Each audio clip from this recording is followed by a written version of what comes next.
हे गुरुराया, विपत्तीमध्ये तू माझे रक्षण कर, ही माझी प्रार्थना नाही. विपत्तीमध्ये भयभीत होऊ नये, एवढीच माझी इच्छा. दुःख तापानं व्यतीत झालेल्या माझ्या मनाचं तू सांत्वन करावंस, अशी माझी अपेक्षा नाही. दुःखावर जय मिळवता यावा, एवढीच माझी इच्छा.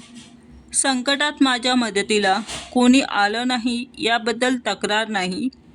त्यावेळेस माझे बळ मोडून पडू नये, एवढीच माझी इच्छा. सुखाच्या दिवसात नतमस्तक होऊन मी तुझं कर्तेपण ओळखावं. दुःखाच्या रात्री सारे जग जेव्हा माझी फसवणूक करील, तेव्हा तुझ्याविषयी मनात शंका निर्माण होऊ नये, एवढीच माझी इच्छा. नित्य करा हो नामस्मरण, सुखी होईल जीवन. भिवू नकोस, मी तुझ्या पाठीशी आहे. श्री स्वामी समर्थ. जय जय श्री स्वामी समर्थ.